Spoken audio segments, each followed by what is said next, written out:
They're usually the sex abuse department. It's usually got a man in a big chair sitting in the front. And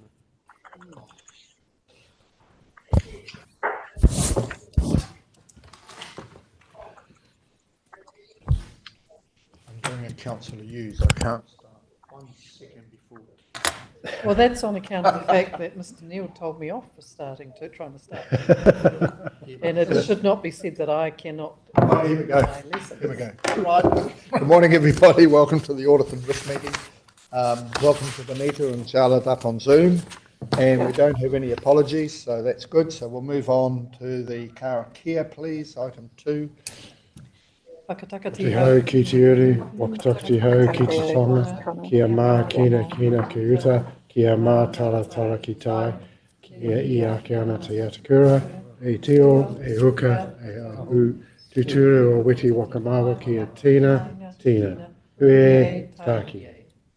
Thank you very much. And as I said earlier, we don't have any apologies, so we'll move on to tab 5, which is on page 5, and that's the Audit and Risk meetings of the 24th March. Do we have any comments or anything, any adjustments on those?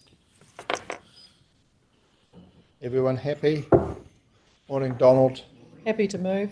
Happy to move. Susan moved. Neil second. Thank you, Neil. All those in favour say aye. Aye. It's carried. Now, is Bronwyn in the room? We have the next item, which is Health and Risk, tab 6 on page 12, and Bronwyn will go over that, please. Thank you, Bronwyn. Good morning. Thank you, Chair.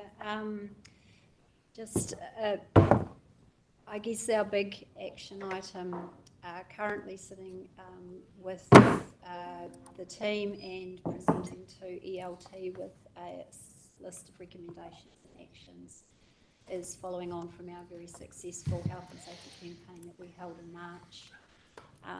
So there's quite a bit of detail within the report regarding that. And following on from our ELT meeting this afternoon, we'll have a fairly clear vision of our way forward with the actions and things. Sorry.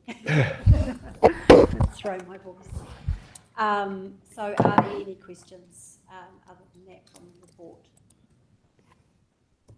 Through you, Chair, I have one, and it's on page 15, and it's regarding the E-road overspeeds. Yes. What is the council policy, can I ask, with that sort of thing? Yes, so currently the policy is that anything that sits over 11 kilometres more is reported through to the health and safety team, and we follow up with the individuals concerned and the managers. It's quite a fickle area to manage, as you can expect, and anything from going through roadworks to the buffers around the school zones and all of that quite often is quite a tricky area to manage, but we manage it the best we can. If an offender repeatedly pops up on our radar, then they get spoken to directly, and should that be a recurring problem, they will lose the privilege of having a vehicle for a while. An interesting thing seeing them go to work on a bike. Especially from New Plymouth, yes. Yeah, well, I did notice there were 204 of them, so it is quite a few. Yes, a lot of those. A lot of vehicles are in a little while. Yeah, and a lot of those sit right on the threshold, and it could be as simple as, I challenge each of you as you drive back to your places of work that you sit exactly in the right zones all the time. There's a lot of speed differences and changes, temporary or permanent. So not making excuses, but that is our process. Thank you. Just with your workshops you ran, what sort of learnings come out of that going forward? Was there any one type of theme come out of those discussions and workshops? Yes, through Mr. Chair, one of the big themes that came back to us around making sure we get really good solid feedback back to individuals in respect to ideas that are being put forward. So that's something we're working on hard, because that will really help build trust across the whole organisation being heard. One of the other areas is around the structure of our reporting and our action planning around health and safety. So that's something we're looking at and putting some recommendations to ELT this afternoon around, because it has got quite broad and loose, I think is probably the best way to put it. So tightening up around the efficiency, around actions suggested. Some might need to have some really serious due diligence around, others are quite quick wins, quick fixes. So working that out. Generally from the activities that were conducted in the field, really resounding feedback that we've got some really good operators across our organisation doing their absolute utmost to manage risk day in, day out as they do their work. And that's come back really solidly supporting, that we, there's some challenging environments at times, and people really think on their feet in the field, which I can reassure this council group that that's something that they do very well. Good, that's good to hear. Through Mr. Chairman? Yeah. Donna. I'll take you first. Just a left field one, it's topical for the police at the moment. Do we check our staff for swimming ability or ability to around water? Absolutely. Yeah. Yeah, that's one of our critical risks, and we're currently reviewing that process right now to align with all of the national standards, and reviewing our safety operating procedures, standard operating procedures and policies around that to make it more, to simplify it, reduce some of the safety clutter, which was one of the requests that came out of the campaign, and just make it more feasible around internal competencies, because we've got a lot of very good specialists in the field amongst our team, so recognising that. Absolutely. Yeah. Donna, did you have a question? Yeah. I was just, the all-staff meeting led by Steve, there was 66% attendance. So obviously some are away and some are sick, but that's not that high for all staff. Are you going to do something else for that other 34%? We recorded the whole process through the whole month, and those recordings are repeatedly being reminded. The team's been reminded that those recordings are there. A lot of views have been. A lot of team have picked up where they either missed attending. We're very conscious that we held a campaign in a month where in the field activities were very busy. So, as I said in the report, we were very encouraged with the attendance, engagement, and just enthusiasm towards the whole campaign. And people came back and picked up where they couldn't physically be in person and listen to, while they were working, listen to the presentations. So you know that they all did, and they've had time to... Yeah, I don't know that 100% did, but yeah, we definitely got good engagement through the whole month, and many made a real concerted effort to pop it in areas while they were working and catch up where they missed out in-person presentations and activities. So, because it was a similar percentage didn't do the cultural climate survey as well, wasn't it? yeah, again, we were aiming for 70%, and we were pretty pleased with where we landed. We could always be improving. Whether it totally hit the mark, we're reviewing the actual content of the survey rather, and all the surveys. But yeah, like I said, we were pretty pleased with the uptake of engagement right across the board. All right, we'll move on. No other questions? I'll move the recommendations on page 12. Have a seconder. Craig, all those in favour say aye. Aye. Carried. Okay, we'll move on to tab 7, which is on whatever page it's on, because I've lost it. Page 19. Mike, please. Chair, in introducing the financial reports, and I'll use the plural of that, very pleasing to note that we've caught up with the change in our new system and our changes in staffing and all the rest of it, and the finance team's put an amazing amount of mahi into getting those reports up to date and in line with where they should be. So very pleasing to report that. and I'll hand over to Amy to take you through those financial reports. Thank you, Amy. Yeah, thank you, Mike. Yeah, so through you, Chair, as noted, you do have 3 sets of financial reports this month, so to catch us right up to date. So January, February and March, and the significant underspends contributing to the under budget figure are listed in that report. I'm happy to take any specific questions. If I can't answer them, I will defer and come back to you. But Thank you very much. Neil?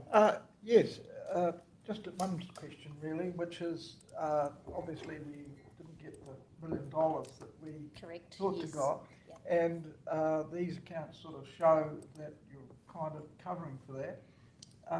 That is a genuine thing. In other words, sometimes these results are retrieved by things spilling into the next year, which, so is this a genuine situation, or is it one that will be, because of the different timing for the accounts, will this be seen again in the next financial year, or is this a genuine reduction? Okay, yeah, well, thank you for the question, and through you, Chair. So yes, as noted, the Port Taranaki dividend was $1 million under, and that was not caught up in the second dividend, so that will be the final result for the year. The underspend on the expenditure side is more than that, hence why we're so far ahead of budget.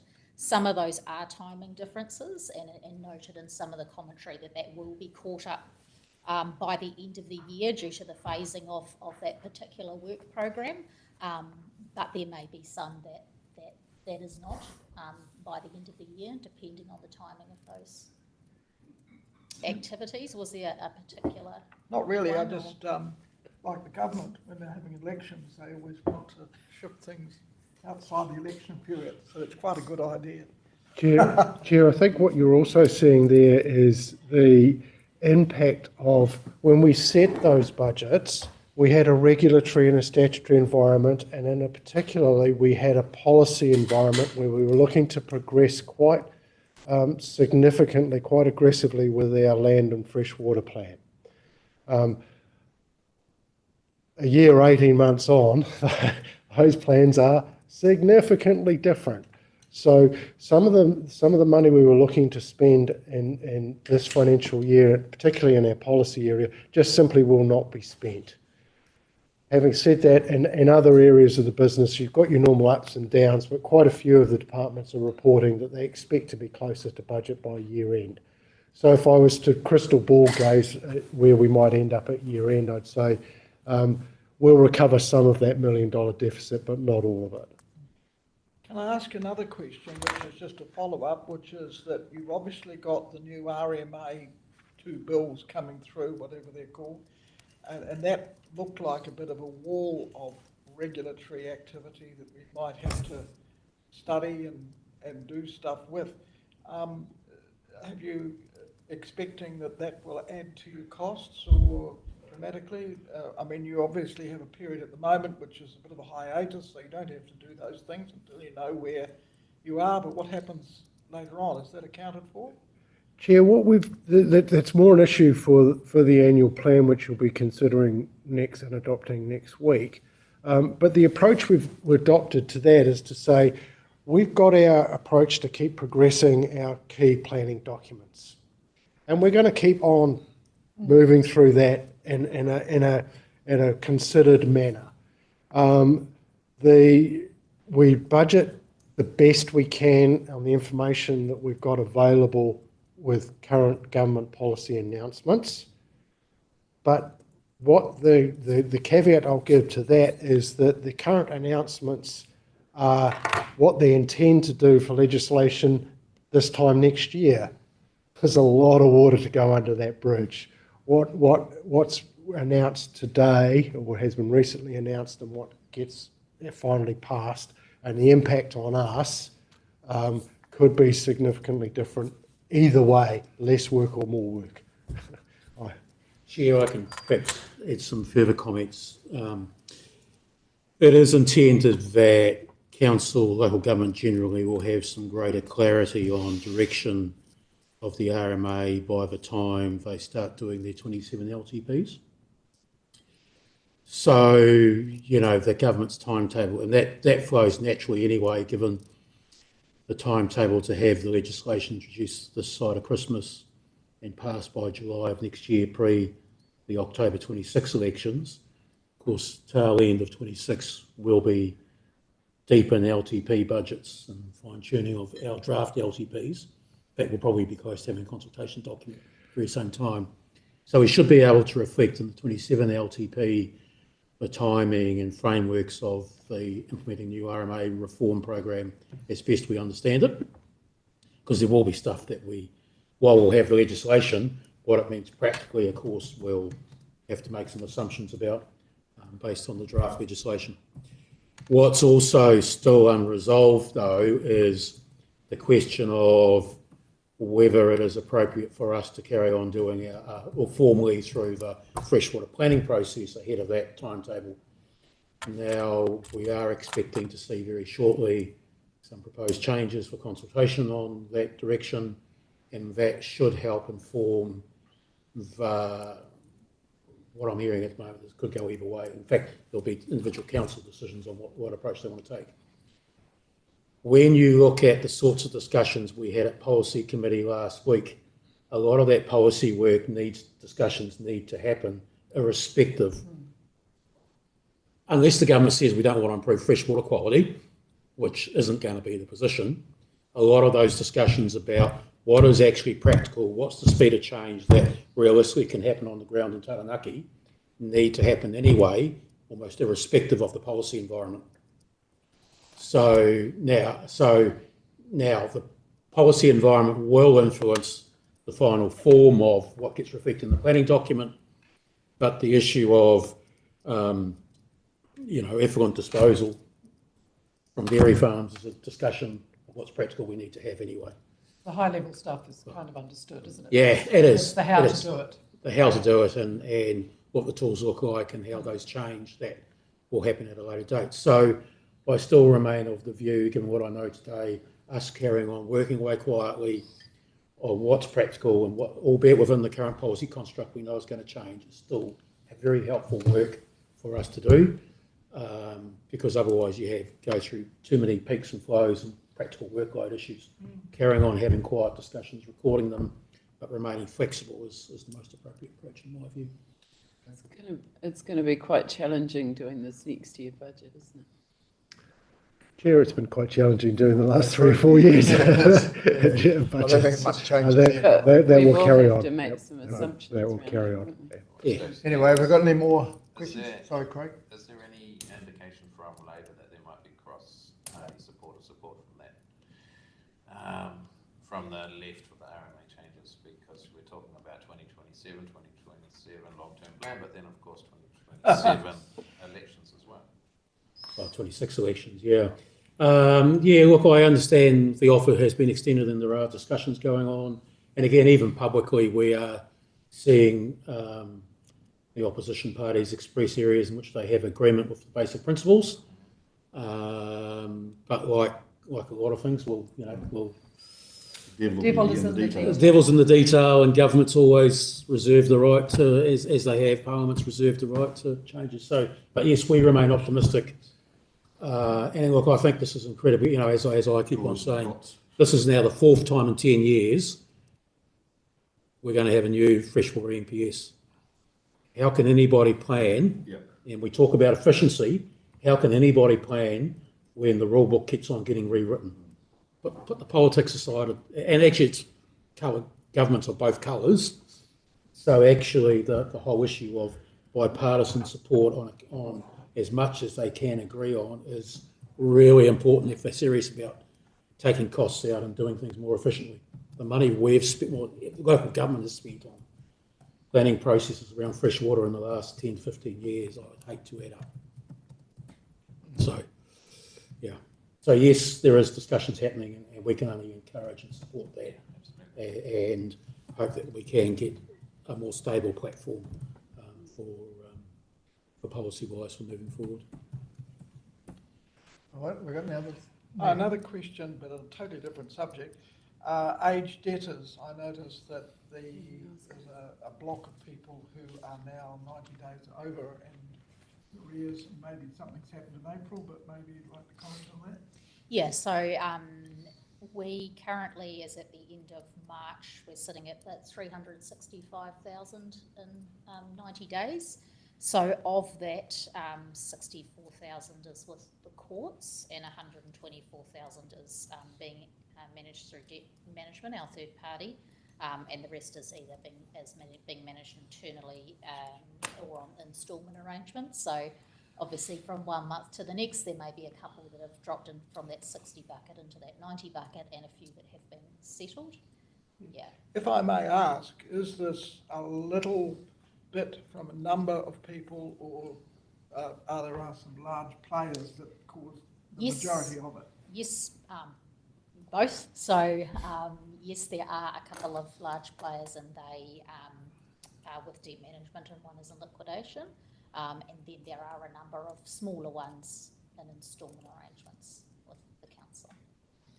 So can I ask a supplementary, are they rates related or are they infringement related mostly? Infringement related. Right.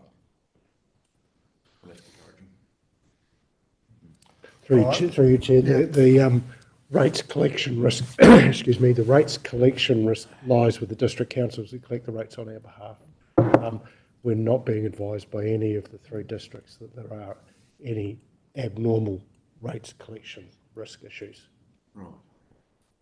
And they would be telling us. Yeah, I was going to say, I thought, do they accept the liability of that? I thought that's a bit strong. I was just going to ask, what is our policy on the 90-day plus? Yep. So yeah, we do charge interest and administration fees on our overdue debts. So over 90 days. Over 60 days. So they are charged, and we do follow up on our overdues the day after they become overdue, and have a proactive policy with following up internally to try and reach a resolution. And ultimately, if that cannot happen when it gets to 90 days, then we will consider referring them to debt collection. We try and do everything that we can, including working with the other areas of the council that have had interactions with them to try and avoid that costly and drawn out process. But yes, we're very active in that space. And following on from that, Chair, the interest rate we charge is 12%. So we've had in the past 1 or 2 corporates that have used the council as a bank for temporary financing. That when we brought that 12% in, that's quite expensive short-term finance. So It's got to hurt. It's going to hurt. Yes. So it is a good tool in our arsenal. All right, does that cover everybody? No other councillors all happy with everything? Okay, the recommendations are on page 19, to receive and note and seize the common seal transaction of 4349 Centennial Drive. Do we have a mover and a seconder for that? Neil and Craig. All those in favour say aye. Aye. Against, carried. Now we'll go on to tab 8, which is on page 92, and that's the quarterly operation report. Mike, thank you. Amy, are you sitting in on this one too? Yep. Okay. I've got one more agenda item down the. Okay, good. Yeah. Good. Chair, so quarterly operational report to the end of March, and this is the final operational report ahead of our annual report. So across the vast majority of our activities, we're running to plan. We're showing green. We're going to achieve our targets that we set for 24-25 in the LTP.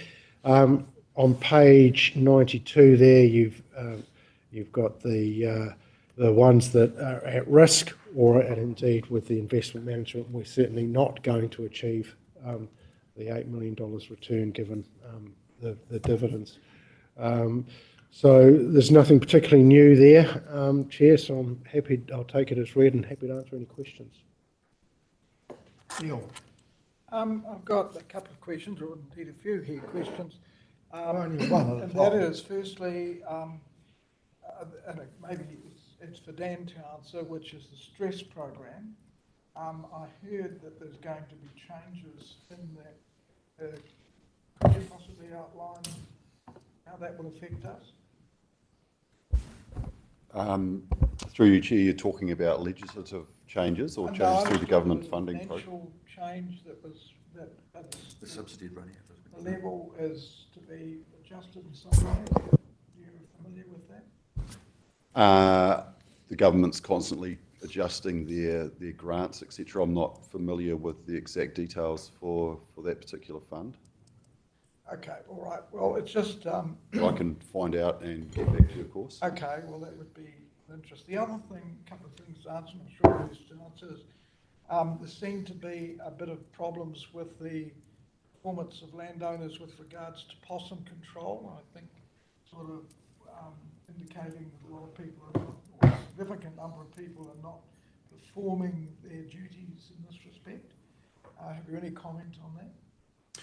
Through you, Chair, so you'll recall that at the last LTP we put out I guess a proposal to consider a different way of managing possums, and that was for that reason.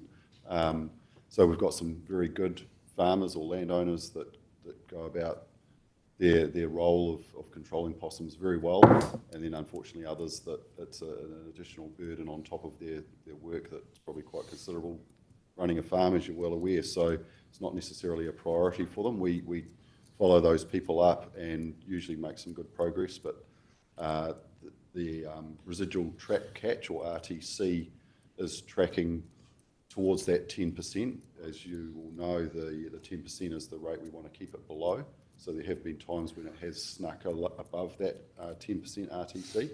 So we're doing a bit of a review on what's the best way to manage this. Do we require increased regulation or following up of those landowners, or should we take another approach and perhaps go down that path, which maybe one option on the table is bringing it in-house, which is a review we're going to do, and we haven't got to a conclusion on that yet, but that is a potential option. I think that's a common sense way to go too, because there is a lot of stress out there at the moment, and there will be continued to do so. And providing the levels are down, I think we can manage that. Sure we can. The advantage, through you, Chair, as well of bringing it in-house is that we could potentially bring the RTC to much lower than 10% as well, sort of below 5%, which will have considerable biodiversity benefits on top of benefits for TB, etc. So there are other wider benefits from doing that. And it also, through a targeted rate, you're not just it's not just a burden for the landowner. I guess it recognises the benefit across the entire community. Yes, well, I was just going to a sort of extension from that, because yes, there will be people who, for various reasons, are slow in doing this, but if you have somebody or other who really just doesn't care, and you can see the whole area around you, the possums there become everybody's possums. So what do we do with people who are really difficult about it? Yeah, so through you, Chair, we have regulatory mechanisms that we use through the Biosecurity Act and through our regional pest management plan, and we can issue notices of direction, which is a little bit like an abatement notice, but for biosecurity breaches, and that allows us to follow up and continue through that, I guess, regulatory path, if you like, over and above. Usually when people get a notice of direction, they take it fairly seriously and then act on it and start undertaking their possum control. So it's normally just a case of chasing people up and then they get onto it, rather than it being an ongoing long-term problem. Yeah, we've got some options going forward. Benita. Benita, you've got a question? Yep, thank you. And thank you, team. Sorry for not being there in person. I'd made other arrangements before I realised that the meetings are on Mondays and not Tuesdays. So apologies for not being there.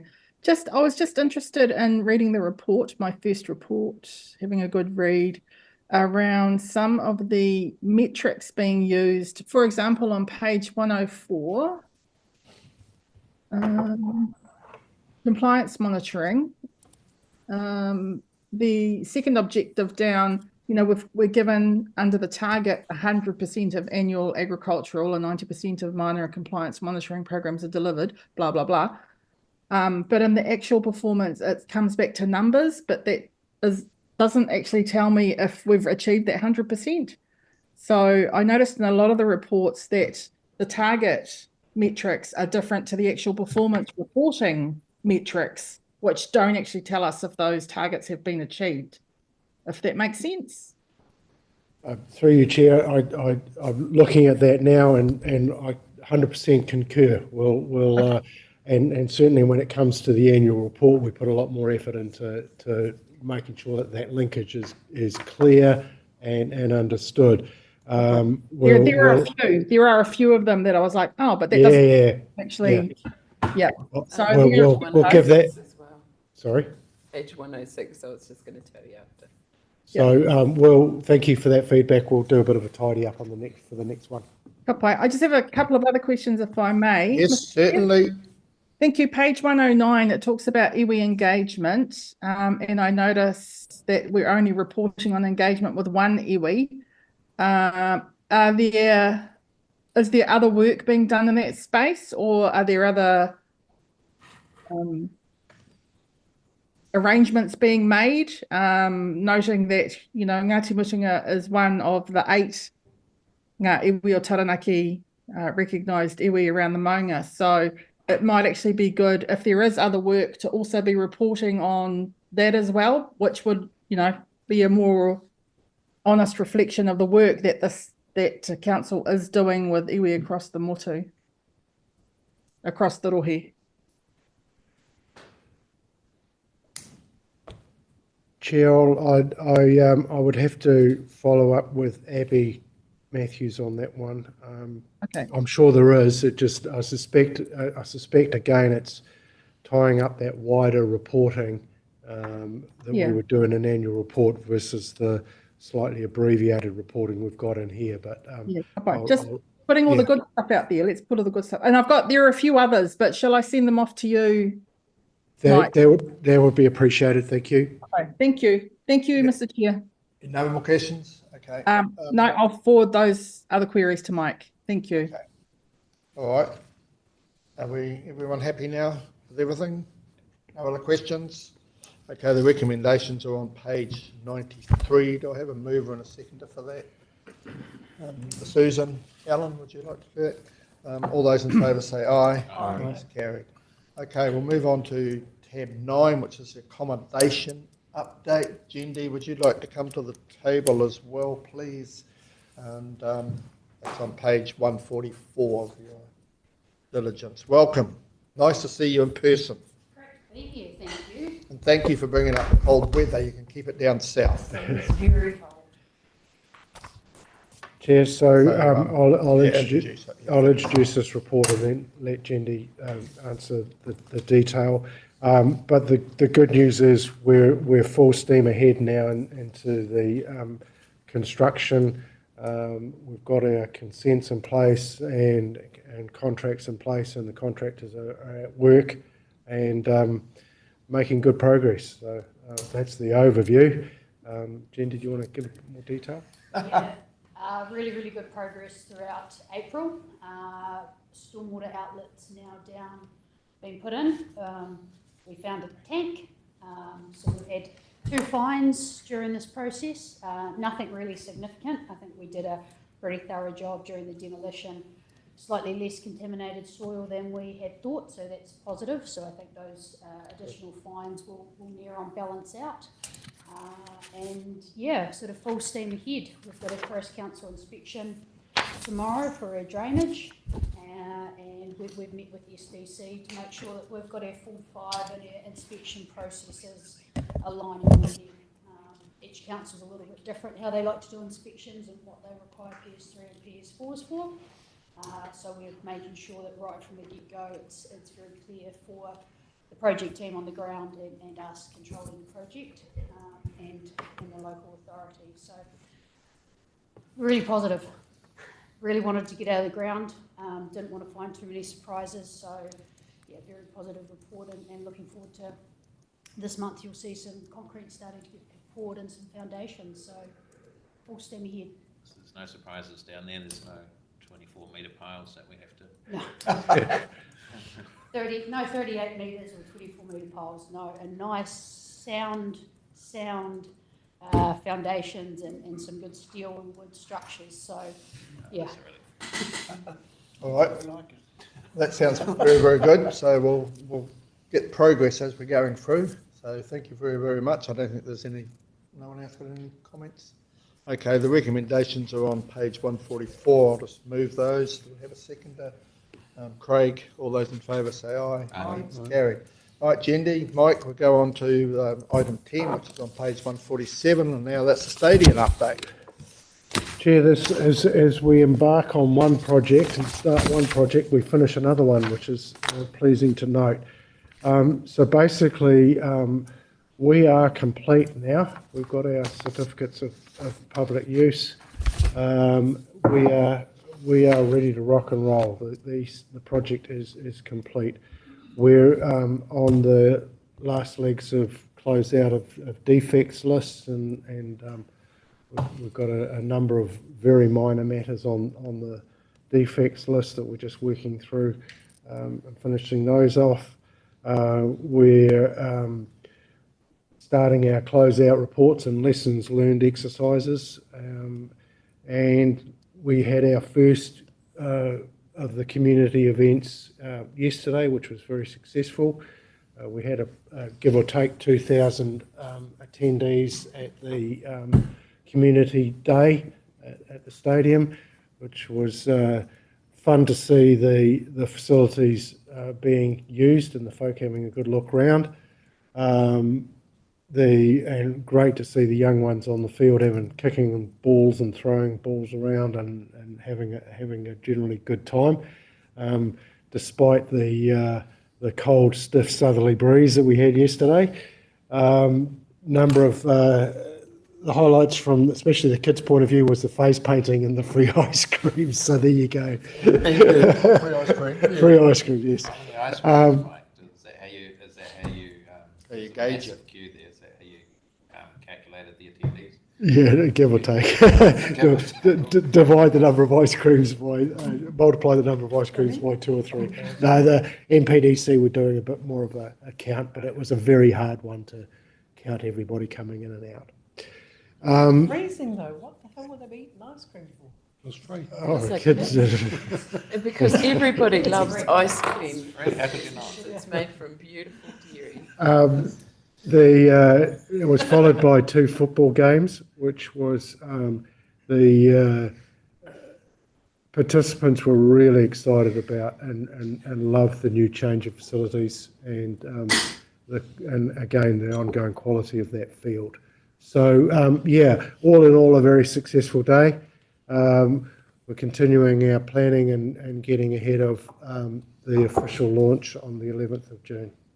Very good. Just on behalf of our governance team, I'd like to thank you, Mike and Jendi, for being there, and Jose and other staff members, and you'll have big smiles on your faces and your vests on and your muttons. So it was great to see you all there and to hear the feedback on the day of how positive it all was and all the great feedback you guys were getting. There was just smiles all around and there was no negativity as far as from what you guys told me. So thank you very much. Thank you. Good. Thank you, Craig, for Spending that. Sunday down there. Thank you. All right. Jendi, you got nothing to add? No, very good.